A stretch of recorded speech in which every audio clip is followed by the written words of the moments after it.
Namaste, Angel. This is the weekly general reading. We're going to get started right away with the dice. And I'm going to start with the 29 that's staring me in the face. I always think that it's like trying to get my attention about something having to do with spiritual partnership. That's what 29 means. That doesn't necessarily mean romantic partnership, but of course, soulmate relationships, twin flame relationships, divine unions, those would be spiritual partnerships. Absolutely.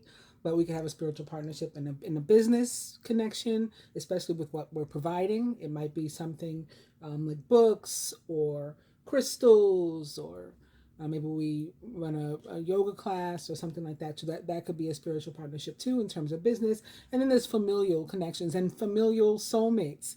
You know, you can have a people, you might say, oh, I'm so close to, I love all my children equally, but I'm so close to this one. And it's like we were like friends, like, you know, that could be a soulmate connection. Sometimes even with a pet, it's a little different. You know, those are considered familiars, but it's a soulmate connection. So anyway, this is what this is about, spiritual partnership. But this week, the 29 has additional special meaning because on the 29th, for one thing, Venus enters Virgo. And I was seeing the letter V earlier. Maybe that's why. Huh. Could be having something to do with victory. Somebody dealing with someone whose name starts with V, and or Virgo. I talked about Virgo a lot last week. I was feeling all kinds of stuff. But that's not the only thing that's happening on the 29th. The 29th is Archangel Day, basically. It is the feast day of Archangels Michael, Gabriel, and Raphael. So that's a very special day for me too. And of course, it's also a 9/11 or 11. This year, with if you consider the year also, then it's a 6. Maybe that means something for partnerships or for romantic relationships, because 6 is about love, equity, equality, balance. A lot of good things tied to mother. Which reminds me something else happens involving mother other than Venus moving into Virgo.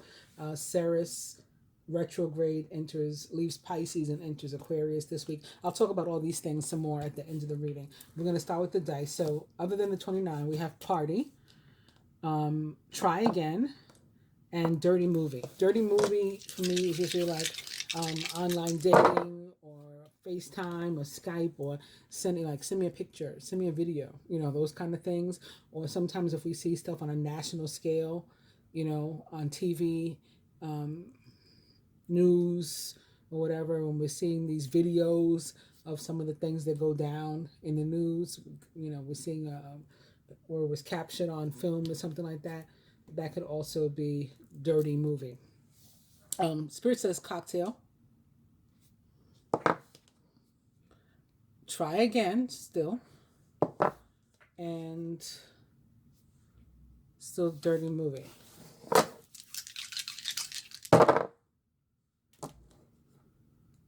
And now, sex. Eat cake. And when I see sex and eat cake at the same time, it always sends me an additional message. But you got to have your mind in a certain place in order to get that message. So those of you who get it will get it, and those of you who don't, it's fine. Don't worry about it. Forget it. Just forget it if you don't get it. All right, so now going to the cards, beginning with the Hermit in reverse, which in love, since we're talking about partnership, it is similar to the Hermit upright, and it's very much about potentially rekindling a relationship with someone from your past. Maybe a Virgo, represents the sign of Virgo. It's about having completed some sort of introspection or enlightenment, or having spent some time by yourself, or still needing to spend some time by yourself. And it just warns that, like, not to become like a recluse, like not to be afraid to spend time with other people, and to keep yourself removed or away from people. And the next card up is the Page of Wands upright. So this is a new opportunity that we're learning about in some area of our life, and or something that we're ready to make a decision about because we just finished this introspection. So now I'm going to shuffle a bit, opening first to the Two of Pentacles. which can also be about the need to make a decision, usually about an earthly matter, and or the need for balance. 6 of Cups, someone from your past, rekindling that past relationship with an ex or something, with a soulmate. It's a card of soulmates. It's a card of children. You might be guided to take a leap of faith. That Venus and Virgo transit that I'm going to talk about at the end of the month can be about maybe like being afraid of taking that leap of faith, because Virgo is looking for the perfect relationship.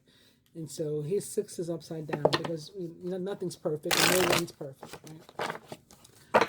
And it's possible to get even more sort of judgmental, and to be more like discriminate, like, in choosing or not choosing when Venus is in Virgo. Open to the Tower can be about a revelation, can be about something involving an actual tower, a home, a structure, or something coming about very, very quickly. Some opportunity knocking on your door, maybe very unexpectedly, very quickly, like seemingly out of nowhere, to the point that you're like, oh my God. It could be someone knocking on your door too. Unexpectedly, maybe a fire sign, perhaps younger, an Aries, Leo, or Sagittarius, or someone likened to those traits or attributes. Bearing gifts, or maybe an earth sign, again, a Taurus, Virgo, or Capricorn, or someone likened to those traits or attributes. Also, could be somebody that's been coming, even if you didn't realize it. They've been coming maybe very consistently, or it's been coming, something's been coming to you, maybe an asset or some money, very, very slowly and consistently over time, and it's finally here, or may finally pick up steam and, move a little faster. And behind this is the 4 of Pentacles, also upright, and the 5 of Pentacles upright.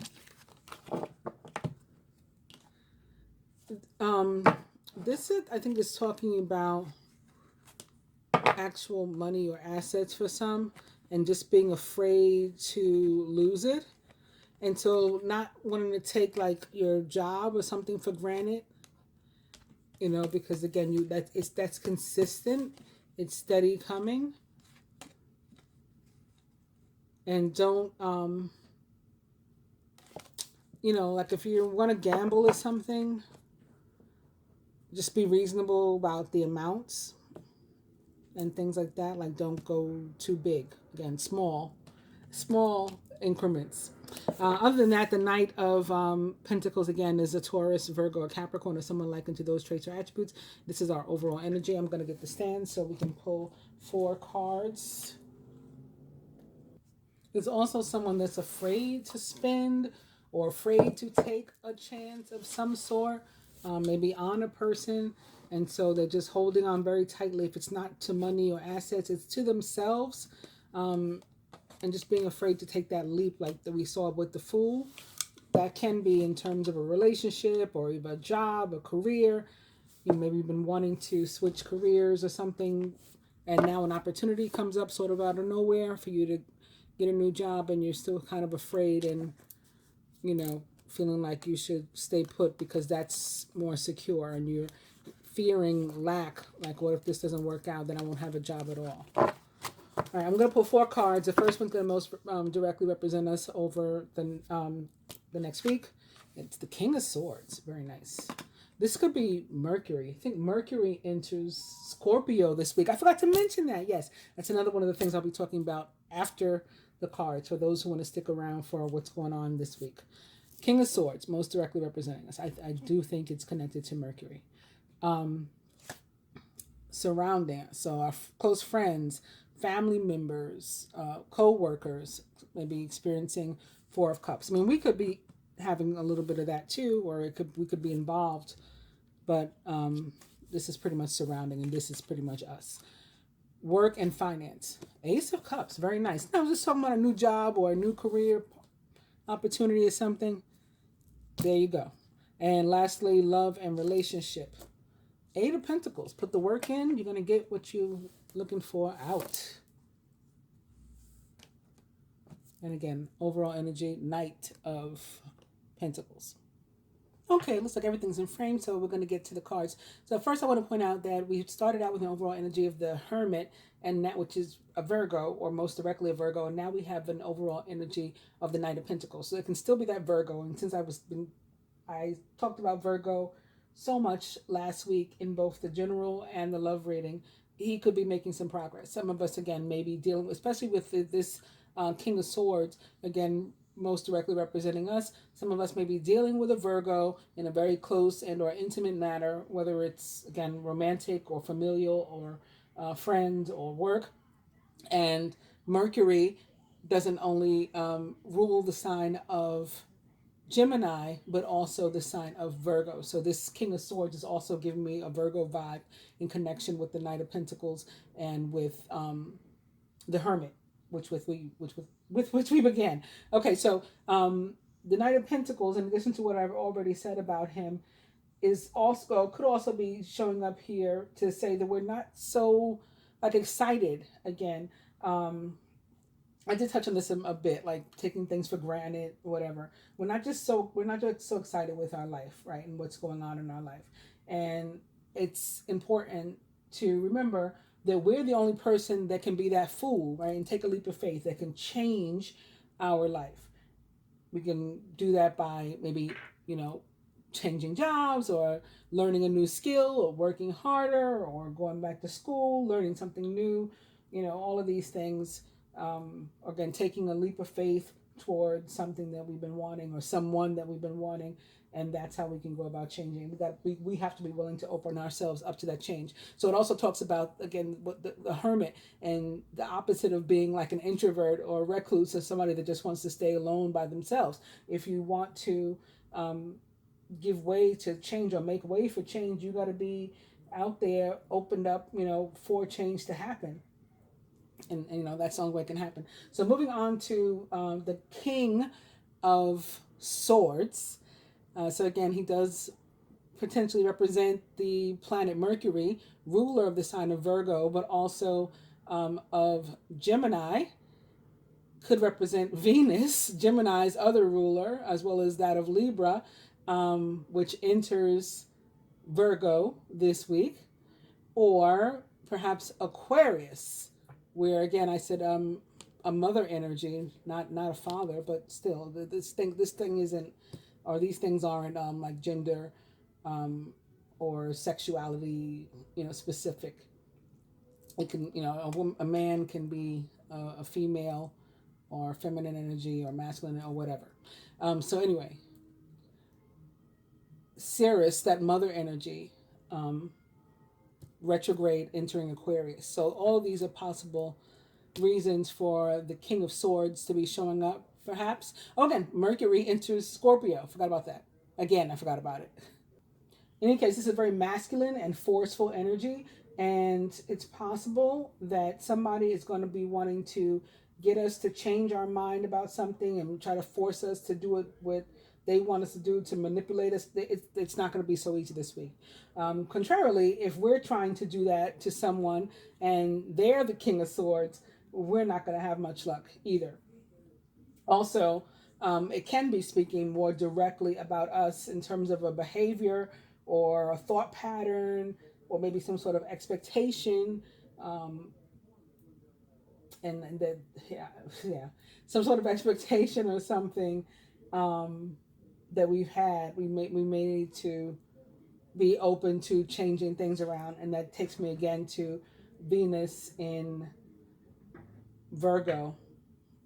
As I mentioned a little bit in the beginning, it can be very discriminatory and judgmental and looking for perfection, and you may have to let those kind of thoughts about something or someone or a relationship or whatever go, or and open yourself up, or be willing to accept the organic and destiny and what's just naturally meant to happen.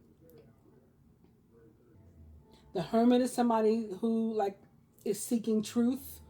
The Knight of Pentacles is often somebody who is seeking truth, or if not truth, the reality, right? Reality, practicality, just the way it is. Give me the world the way it is, like nothing more, nothing less. And the King of Swords is certainly someone that's looking for truth and it's giving it, right? He says what he means what he says. He's very stern, he's very forceful. So we don't want to be potentially what this card represents. Moving on to the Four of Cups, which can be like someone who's taking something for granted, or they're maybe what's good in their lives for granted, or who's good in their lives for granted, not counting their blessings, spending too much time like wallowing in self-pity. Oh Lord, woe is me, I never get anything good, nothing awesome ever happens to me, blah blah blah. And a lot of what happens to us in our life, right, our reality is created by us, and it has a lot to do with our perspective and our positivity or lack thereof, and on what we focus, right? A focused intention. That's what the law of attraction is all about. That's what manifestation is all about. That's what prayer is all about. A focused intention about what you're trying to bring towards yourself. But it requires work. And sometimes that work is just about you, remaining focused on someone or something in a positive way, not in a like pessimistic or doubtful, or again like self-righteous or self-pitying kind of way.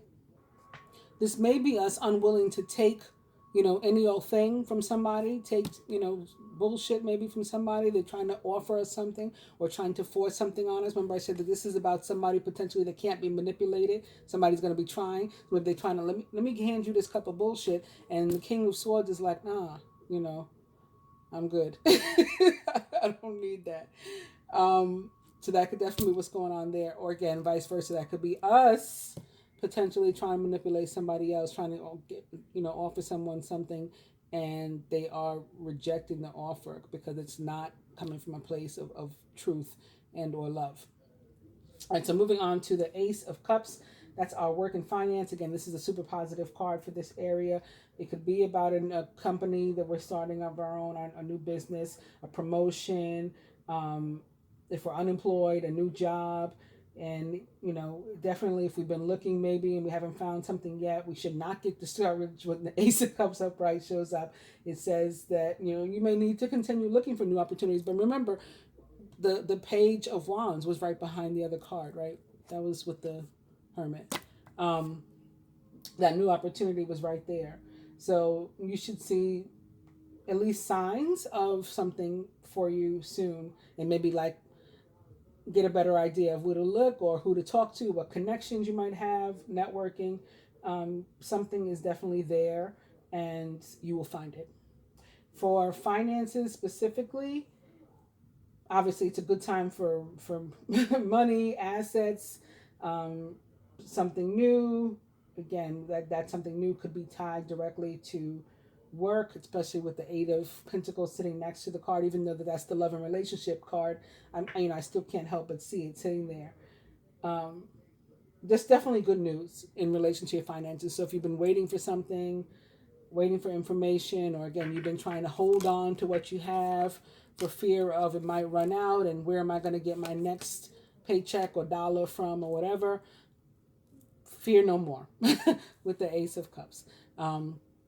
I can't help but look at the white dove today too, and I usually don't, but I had a conversation with one of my friends / clients, right, supporters, on Facebook yesterday. She told me, well, it was this morning actually. She had a dream last night about a white tiger, and I told her that dreams about white tigers are actually fairly common, believe it or not, and it can have to do with a feeling of being caged and stuck. And she said, oh, I felt like it was my ancestors coming to me. And I said, well, if you felt that, I'm pretty sure that's what it was. Now, that doesn't mean it's not also about feelings of being caged. It could have been your ancestors coming to help you with those feelings. But also, I had posted myself a little video on Instagram the day before. This white moth is dead in my dashboard, my front windshield, and it had been in the corner in my front windshield. I have no idea how it got there. I don't live in the suburbs. I live in the city, in New York City, like blocks from Wall Street, so this is the concrete jungle for real. Um, I park in an indoor garage. So my car is not kept outside. It's parked. I have a monthly account in this, parking garage in New York, and my car is inside, and the doors are kept closed and the windows are up. So how this moth got in my car, alive or dead, is a complete mystery. But the reason I posted the video the other day is because it moved and it was in a new place. So not only did it appear out of nowhere, now it's like, pay attention to me. And white moths do supposedly come bearing a message about your ancestors surrounding you. So I'm looking at the white dove, and like that Prince song, When Doves Cry? He's talking about like angels. And he's talking about himself like as an angel and people as angels, earth angels. And that's why he says, like even doves have pride, even these things that come in peace and mean to help everybody come in and have pride. And like you and I, right? And again, on the 29th of this month, we do have Archangel, the feast day of Archangels Michael, Gabriel, and Raphael. Raphael is the archangel of money or healing your finances or healing in general. He represents that green color, like the emerald ray. And so that can be about abundance and things too. And also on the 2nd of October, and this reading covers that too. It goes from the 25th through the 3rd of October. And the 2nd of October is Guardian Angels Day. So I'm really feeling that this work in finance and the white dove and the cup is definitely symbolic of somebody's ancestors and or angels being really close by and is going to see them through, which reminds me of another conversation I had with one of my friends slash clients slash supporters. She had posted something on Facebook that I don't know, it was about like worrying about being broke or something. And I'd commented that I wasn't familiar with that feeling that it was describing because God never, or the universe never lets me end up broke. Like it just doesn't. And that's what I'm getting from this. I think you guys get the idea. So I'm going to move on to love and relationship in the Eight of Pentacles, which, as I said, like where we put the work, where we do the work is from where we're going to get the outcome. And this is like if you want your relationship to survive, maybe you're taking somebody for granted, or again, they're taking you for granted, or trying to manipulate you, trying to, psych you out. Like everything's fine, don't worry about it, and really the relationship needs some work and effort. Eight of Pentacles, similar to the Two of Pentacles, can mean like one of us is spending maybe too much time at work, or our workload is somehow interfering in the relationship. And it's very important that we make it a point, if we want to maintain the relationship and care about it, to have time and space for the relationship. Like, despite maybe or regardless of our job, our work, or other things that we have to do. We got to find balance in between these things. If we focus overly, too much, whatever, on one, another will suffer. And so this card shows up to say like, hey, if you want this relationship, it's important that you put some work and effort into it and or your partner and yourself this week. And since we saw like some indications perhaps possibly of past relationships and exes and stuff too, I'm going to say that it applies to that as well. And if there is some ex that you've been wanting to rekindle relationship with, it's not going to rekindle itself, and you just need to put the effort into it. If you're single and you're trying to figure out, well, why am I single? But you're in the house and and you're not even trying to talk to nobody online or whatever. That's why you're single. You got to put the work and effort into it. It means all those things. I pulled out another deck for this week. It is my fortune reading cards, and I wanted to give each, I don't know, I wanted to pull 4 cards from there too. Did you guys got what I was trying to say, right? Like one card for each of the categories. So the one most directly representing us, surrounding energy, work and finance, and love and relationship. And beginning with angel. Isn't that cool? Your angels are guiding and protecting you on your spiritual journey. So that ties in a lot with what I was just saying there and what I was feeling. And maybe that's why I was guided to pull these out this week and to use it as an extra deck. So the next card that we're opening to is plain. A journey is indicated either physically or metaphorically, and your life will become more full. Your cup maybe will run over. A journey. You could be traveling for work, or being relocated for work, or intentionally relocating yourself for work. Opening now to wish. Your heart's desire is ready to come true. Something, again, we made a focus intention on, or we've been praying for. We wish for it, and that's how the law of attraction works. Coffin. Natural endings abound. Take care with your health. And I think that too is about your perspective and positive energies and negative energies tied very much to health. So that positive energy, holding on to that, it's going to be is going to help you to improve. And opening down to marriage, you're attracting emotional fulfillment and unconditional love. I'm laughing again because right before I started this reading, I was talking to another client slash friend slash supporter on Facebook, and she like left a comment for me in my messages, and I replied that she had learned a very important lesson about unconditional love. So it's just funny that all these things are popping up. Star, hard times are over. Look forward to an abundance of happiness, enthusiasm, and positivity. So in the tarot, the star represents the sign of Aquarius, and it is about prayers being answered, wishes being granted, and dreams coming true. So this is that theme that we've been talking about sort of accidentally, about focusing on things and bringing them towards us, like the law of attraction is meant to work. And I do feel, again, for a bunch of us, that this has to do with work and finance. This is not necessarily a very romantic week, although there will be some people working on relationships.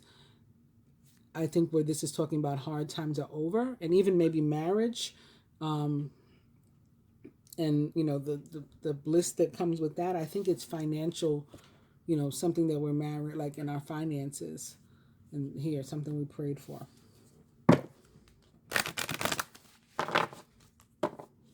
One more. It is beware. Be careful who you trust at this time. Talked about somebody trying to manipulate you, right? All right, beware.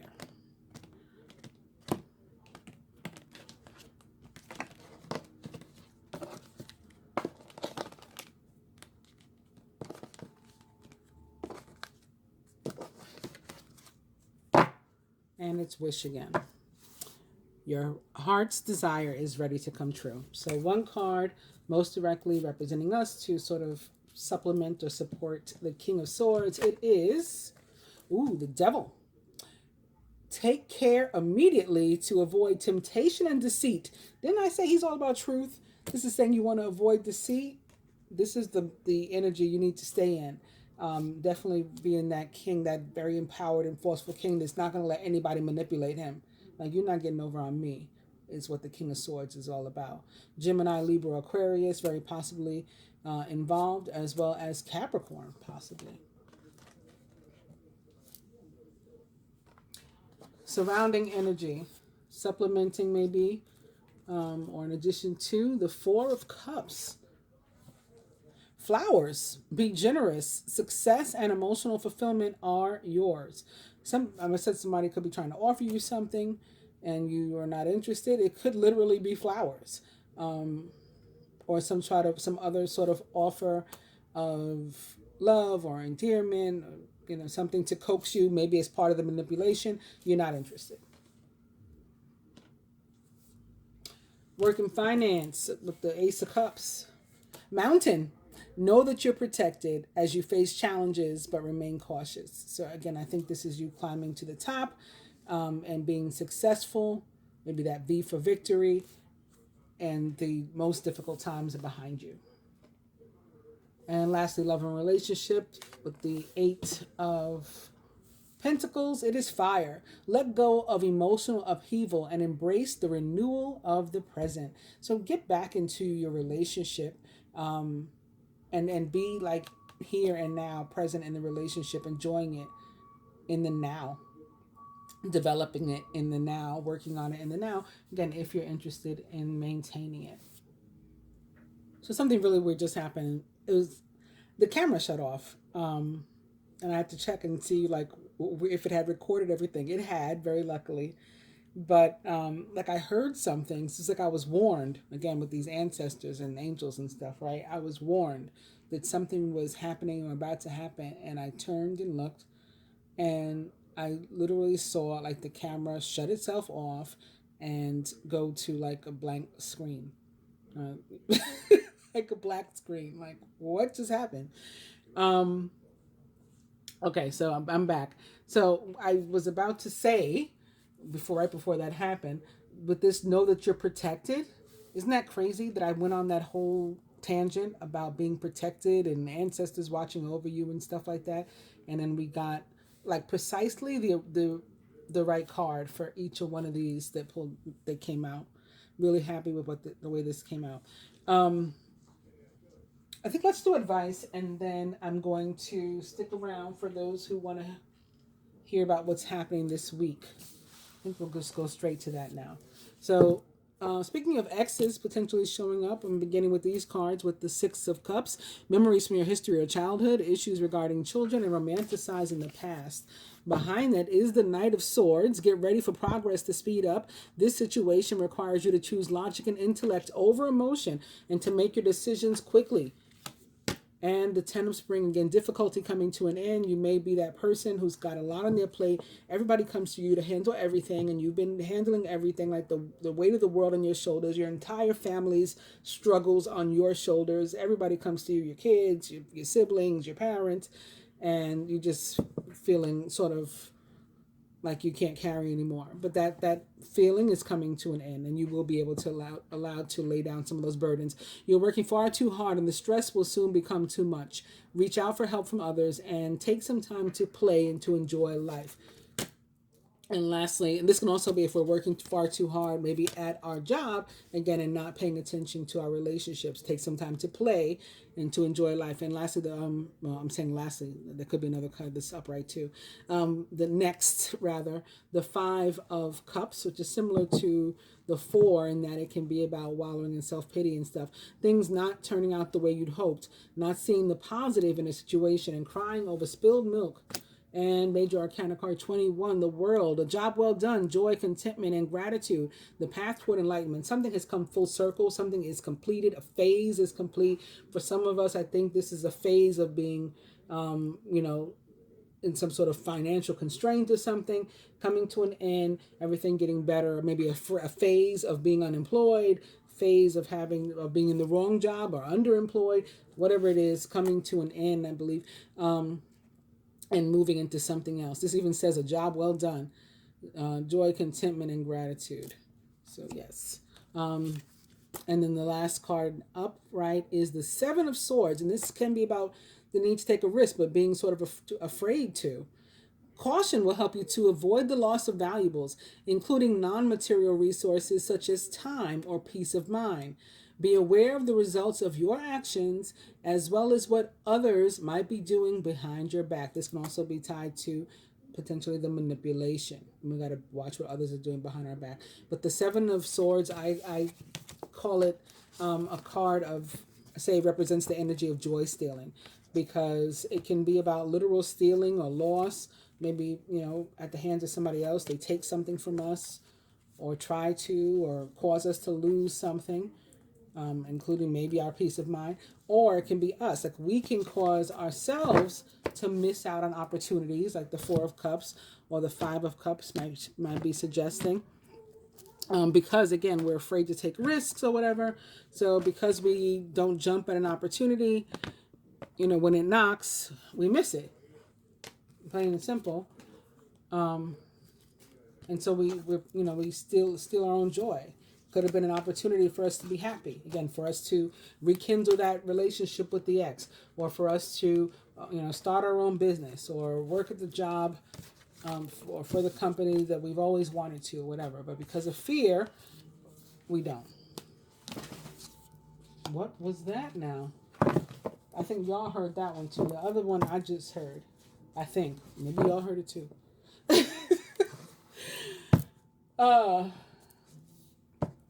The first time, the first noise when the camera went off, that felt like it was in my head. But I don't know, maybe y'all heard it too. And just now, that one felt like it was out loud. And I think you probably heard it. Anywho, although it has to do with the reading, I'm sure, in some way. I don't know what it was. I don't see anything on the floor. So I'm going to move on. To the Eight of Wands. Events moving at a fast pace. Delays are over and many things are happening at once. Also the Nine of Pentacles. Enjoying life's little luxuries. Spending quiet time alone and successful self-employment. This is a card that if it's about you being as a single individual person, it's positive. If it's about a couple or the potential for a relationship to start, a coupling, it is positive. It's just a good card all around. But it's the Nine of Pentacles. Like, so is the Hermit, kind of, because it's Major Arcana card 9, and again, it represents the energy of Virgo. So this can be another card of introspection and just getting to know yourself a lot better. Eight of Wands is a card that suggests that things are finally picking up where they had felt like they weren't necessarily moving. It can be about messages, communication, contact. Maybe that is tied to the King of Swords. All right, so one of these cards from each of these decks for each archetype. I'm just looking for a card from the other deck now. All right, here's one, and here's one. Put these back. The fortune cards, we already shuffled, so here's those. Okay, so for those who identify as the masculine archetype, it's another Fool, right? So you got to take some sort of leap forward. You do have the potential to steal your own joy by missing an opportunity if you don't have the courage to embrace change, take risks, and be adventurous. Feminine. White Owl.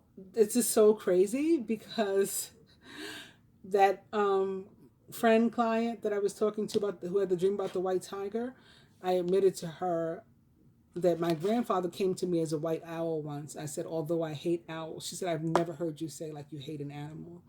And I probably never had said it like out loud, but yeah, I found owls disturbing. Look, here's a white owl. So again, I just think this is another message of people's ancestors being around them this week, angels being around them, certainly archangels Michael, Gabriel, and Raphael, as well as one's guardian angel who's been with you since you were born, right? Since you were, maybe before you even got here. Our guardian angel was already chosen. There are spiritual messages and great wisdom to be found during this period of transition. So I can already attest to that. It is #facts. Masculine, you've worked hard and what you've created is impressive and worthy of protecting. Annoying challenges may pop up, but don't worry. You'll get through them just as you have in the past. This is saying even if you feel like you're down and out, like you don't have any more energy left to give to something or someone or whatever, this is a boost coming to you. This is the universe saying, yes, you do, and giving you like an injection.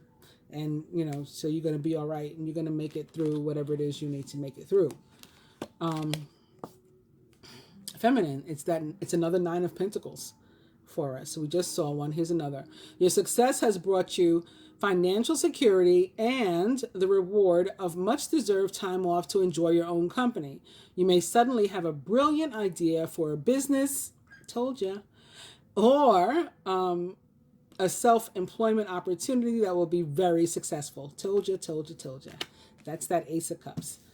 And masculine, your last card is Major Arcana card 2, the High Priestess. Listen to your intuition. Have patience and consider carefully what you want before acting. High Priestess, Major Arcana card 2, represents the sign of Gemini most directly, possibly a water sign also in traditional tarot practice. Cancer, Scorpio, Pisces. And this is the often an actual woman, a female, that is super, super intuitive and very smart, just wise, street smart, has common sense, like all of it. And she uses all those things in order to make her decisions. So if you have this energy this week, that's what you're being guided to do. Like, use all the information you have available to you. I said the King of Swords is someone who's always searching for truth. You found, like, whatever information you've come into, or maybe when you were being the hermit and you were doing introspection, whatever you learned, however you became enlightened, you use that toward making the decisions that you have to make this week. And you know, you might decide something and like say, okay, this is my next move, and perhaps further decide not to share it with anybody else, and like to just, you know, move in silence. Real G's and Geminis, like the High Priestess, move in silence, right? So you're probably going to choose to do that too. With what your next move is going to be. And that may be necessary, again, because there is somebody who is here attempting to get information so that they can use it against you to manipulate. We see it with the devil, and we see it with the potentially with the Seven of Swords. It also showed up. It said, right, be careful about what some people might be doing behind your back. And last but not least, feminine, your card is another King of Swords. Brilliant, impartial, professional, and diplomatic. Speak your mind with confidence. Seek out professional advice and balance mental and emotional considerations. And that's our reading for this week, our general reading. I hope you guys have enjoyed it. If you did, please give it a thumbs up. Share the video, comment on the video, ask me questions. I don't, charge anybody for talking to me. You can email me also, but YouTube says, and I need it on the comment. I know people like to message me and stuff like that. Now, I'll talk to you there too, but for the purpose of this stupid algorithm, I'm talking about that right now. Like, comment, share, and subscribe if you haven't already by hitting both the subscribe button and the bell button. So if you'd like to stick around, I'm also going to go over what's going on this week. Let me grab my computer and log in quickly. All right. On the Christian calendar, again, on the 29th, we have the feast day of Saints Michael, Gabriel, and Raphael, otherwise known as the Feast of the Archangels. And then on October 2nd, we have the Feast of the Guardian Angels. So to learn a little bit more about each of those, I've gone to www.franciscanmedia.org, beginning with Saints Michael, Gabriel, and Raphael. Angels, messengers from God, appear frequently in Scripture, but only Michael, Gabriel, and Raphael are named. And further to that, it doesn't say it here, but I'm going to tell you, Michael is the only one that God calls an archangel, or that is referred to as an archangel. Not only an archangel, the archangel. Check it out. Open up your scripture. The one that is called the archangel is Michael. But we've called these others, and if you look at older books, there's plenty of others that are named as archangels. Anyway, it says in the scripture that says here in the scripture, these three are the only ones that are named. But there's, over 100 versions of the Bible. Anyway, I'm going to move on. Michael appears in Daniel's vision as, quote, the great prince, end quote, who defends Israel against its enemies in the book of Revelation. He leads God's armies to final victory. Maybe that's the V I was saying. V for victory, I said. It leads them to final victory over the forces of evil. So we could be having, in celebration or in honor of Michael, maybe this week, we could be having our own little V of victory against the forces of evil in our own lives, okay? Devotion to Michael is the oldest angelic devotion, rising in the East in the 4th century. He represents the number 4 too, or the number 4 represents him. It represents archangels in general, but most specifically Michael. So it doesn't surprise me that it started in the 4th century. The church in the West began to observe the feast honoring Michael and the angels in the 5th century. Gabriel also makes an appearance in Daniel's visions, announcing Michael's role in God's plan.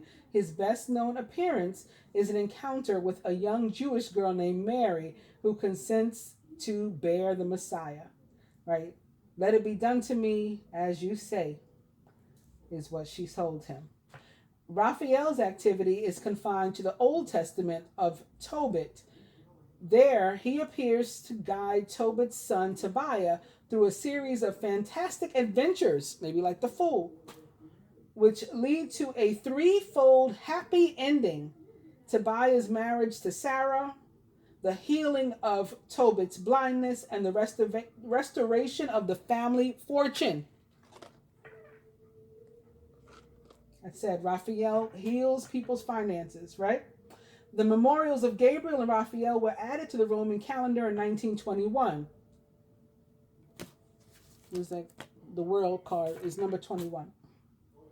The 1970 revision of the calendar joined their individual feasts to Michael's. So they used to each have their own feast day, and then they put it with Michael's feast day and gave them one together.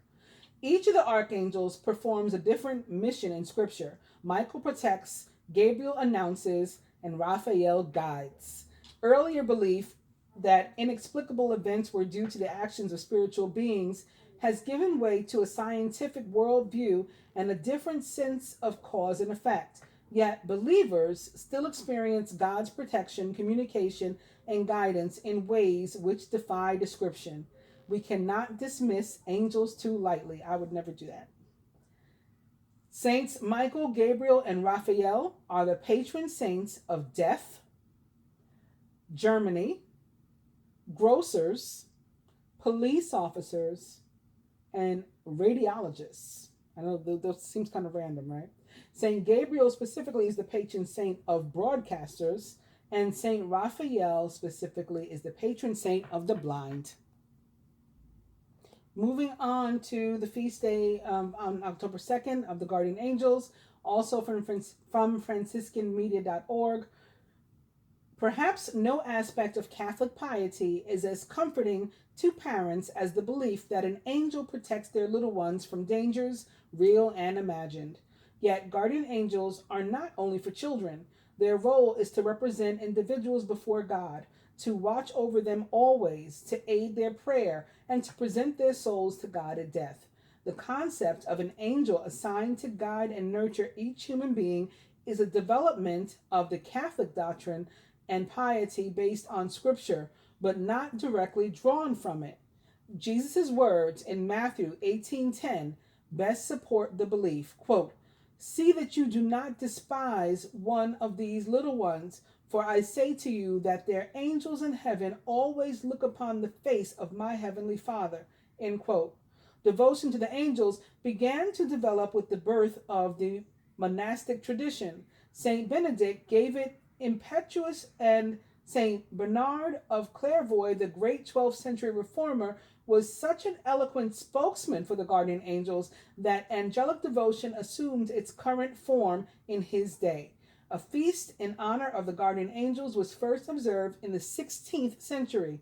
In 1615, Pope Paul V added it to the Roman calendar. Devotion to the angels is at base an expression of faith in God's enduring love and providential care extended to each person day in and day out. On the Jewish calendar, as I mentioned last week, every day this week, beginning on the 19th, so last Saturday, through the 28th, so Monday to come, is a day of repentance. But also Monday to come, the 28th, is the feast day of Yom Kippur. So for a little bit about that, I went to www.shabbat.org. So Yom Kippur, just months after the people of Israel left Egypt in the year 2448 from creation, or 1313 BCE, they sinned by worshiping a golden calf. Moses ascended Mount Sinai and prayed to God to forgive them. After 2 40-day stints on the mountain,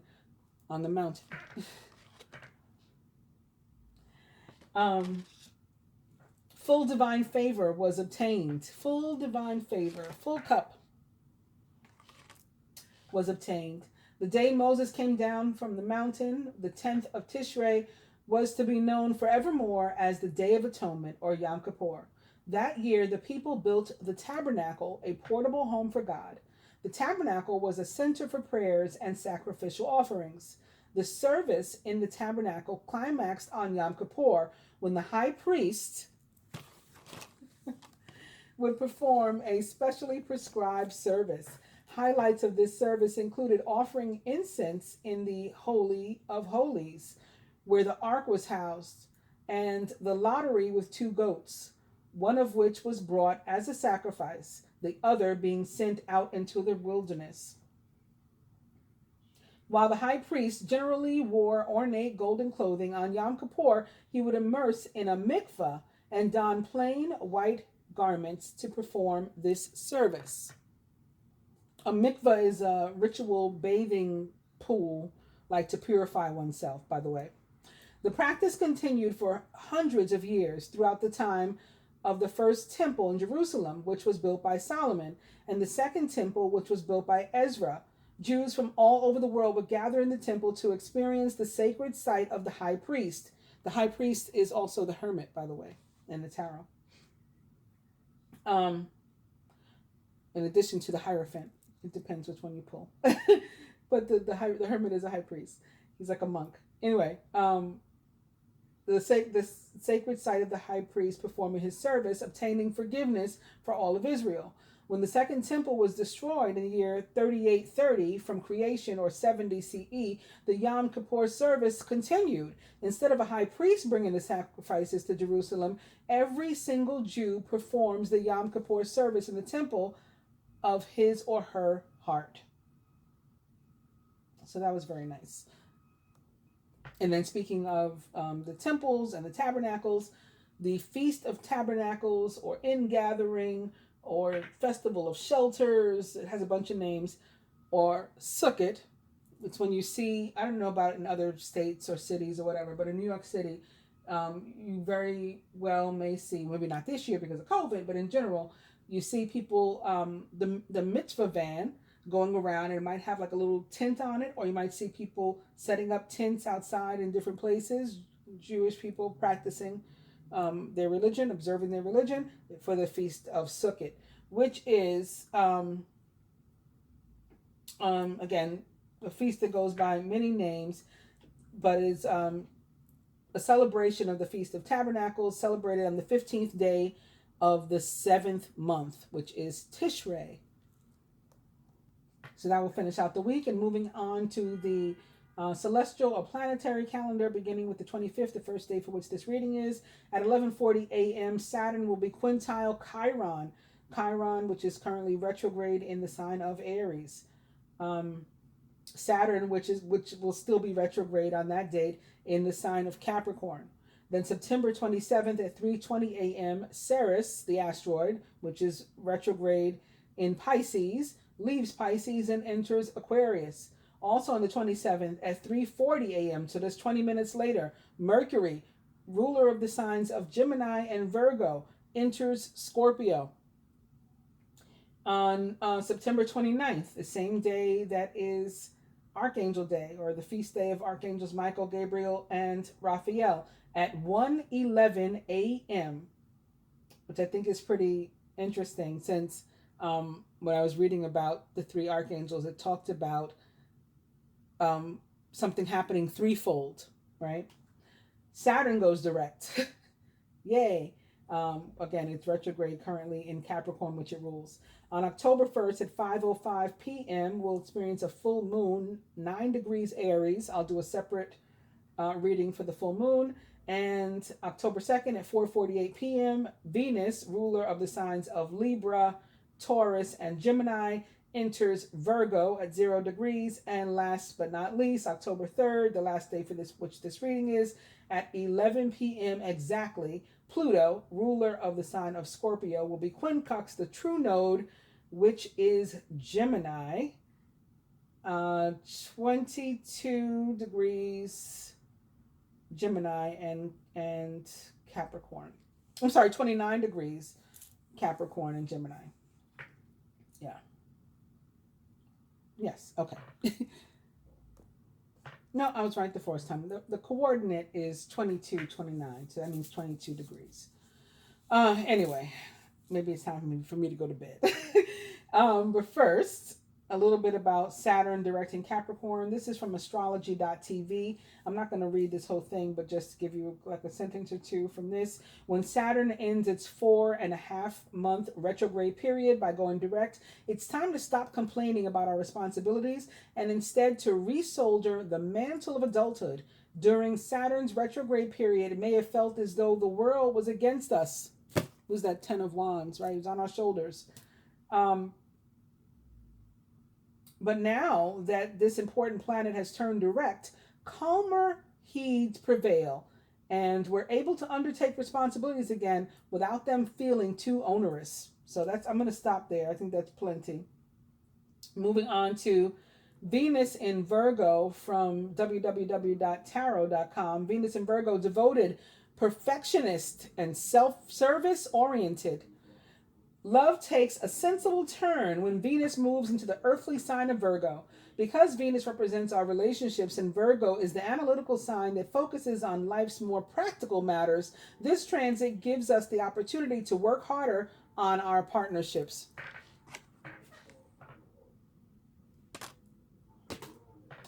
All right. This is the time of getting down to the nitty-gritty, so that we can figure out what's working in our relationships and what isn't. Virgo likes to trade in the passion normally associated with Venus to focus on the finer details in life. Virgo is the librarian with a ruler straight back, tight bun in her hair, and studious eyes that is busy perfecting her craft. Virgo doesn't have time or patience for all of Venus's flights of fancy. No, she has work to do. When Venus is in Virgo, we're being urged to become more reserved and discriminating. I use that same word. When it comes to matters of the heart, you may begin to feel that if you can't have a perfect love, you'd rather not have any love at all. For those that are coupled, Venus in Virgo is a cosmic opportunity to take a step back and to determine if we're getting what we deserve out of our relationships. If single, this is a time when we'll see the red flags that we might normally miss with any love interest. In fact, this transit may have us more in love with work and service than love itself. Right? So be careful of that. All of this relationship analysis doesn't sound very sexy. I use that same word too, right? That same phrase. This is not a very sexy reading. But despite how it may seem, Venus in Virgo can be passionate. That's because Virgo is an earth sign and it's all about appreciating food, art, nature, and people. In fact, we appreciate the best of those things because Venus is in Virgo, and that includes what goes on between the sheets. However, we'll all be a little bit more conservative when Venus is in Virgo, so don't expect any quick flings during this transit. Or maybe any simultaneous sex with eating cake. Maybe there won't be any of that. It goes on to talk about what it means for you to be born with Venus in Virgo. If anybody's interested, again, I got it from www.tarot.com. Also from tarot.com, Mercury in Scorpio, sharp, inquisitive, mysterious. Mercury plunges into the depths when it enters passionate and private Scorpio on September 27th at 3:41 a.m. Eastern Standard Time. Mercury is the planet that influences how we think and communicate, but while it moves through this watery sign, our thoughts mix with our feelings and inspire us to ask questions and to get to the bottom of what's happening in our lives. Ideas, conversations, and people who are shallow or superficial have no power during Mercury in Scorpio. Instead, this is a time of depth and intimacy and can be very effective period to talk about difficult issues regarding relationships, money, and morality. Scorpio thrives in the dark, the realm of secrets and lies, questions and answers, death and transformation. It is an extremely inquisitive sign that is never satisfied with what is simply lying on the surface. Scorpio knows that the real treasures are found when you dig a little deeper. So while mental Mercury moves through the sign of Scorpion, we all start asking more questions and searching for the hidden meanings. But we may not be happy with what we discover. while Mercury travels through Scorpio, it's like Mercury is shining a light on all of the darkest parts of ourselves. We become more aware of our fears and our desires and the ways that others' lives impact our own. We can bond rather, in much more intimate ways because we're able to discuss topics that are normally off limits. But Mercury in Scorpio brings out the skeptic in all of us. While it may feel like we're searching for something wrong in every situation, it's really about emphasizing our negative thinking to get positive results. By eliminating information and ideas that don't serve our needs, we make room for those that will. Our minds are also more suspicious when Mercury is in Scorpio because it's a time that emphasizes secrecy and privacy. We're quick to assume that there are things going on that we don't know about. But if we push too hard to try to get to the truth, which is very likely under Scorpio's persistent influence, we risk creating long-term issues of intimacy and mistrust. That said, Mercury in Scorpio does have the potential to foster greater intimacy as well. Because we're more willing to ask the really hard questions, we might finally get the answers that we need in order to grow closer in the process. It goes on to talk about what it means for Mercury to go retrograde while in Scorpio. We'll go over that when we get there. And then also what it means if you were born with Mercury in Scorpio. So again, I got it from www.tarot.com if you are interested in reading that part. And last but not least, a little bit of Ceres and Aquarius. So this is just, again, it's a really strong mother energy. I talked a lot about Ceres when she first entered Pisces retrograde.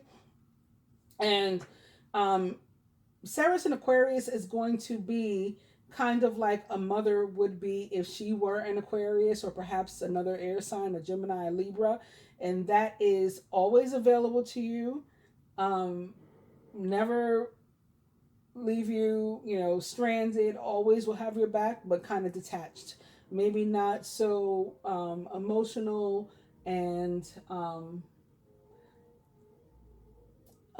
affectionate and all that kind of stuff, but doesn't love you any less, and again is going to be like your backbone.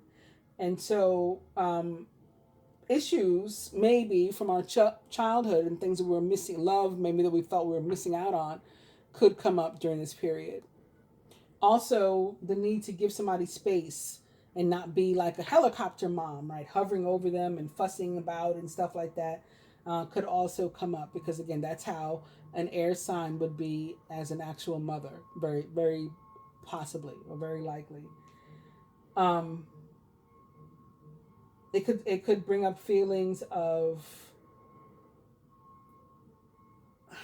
a mother being very analytical and intellectual, and like wanting to talk to you like you're grown instead of being soft and warm and, again, cuddly and just hugging you and making everything feel better. Mother that feels kind of distant and cold, maybe even. Just so, yeah, for some of us, it's going to bring up a lot of like funky stuff to be dealt with. But this will be a good week to deal with them because, as you can see, we're not really dealing with relationships and love and stuff. A lot of times that's what takes up all our time and energy and headspace, but that's not happening this week, so we can focus on ourselves a bit.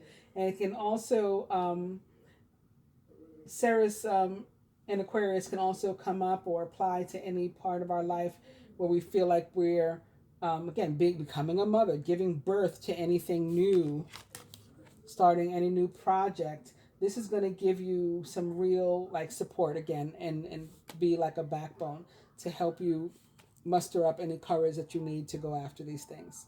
So on that note, I will end the reading in its totality. I might just put it up in two parts, like the first part, the actual reading, and then this part for you guys who want to find out what's going on this week. We'll see. In any case, again, I thank you. If you like the video, do give it a thumbs up and share and comment and all that kind of stuff. I will be back with love and in the moon. Namaste.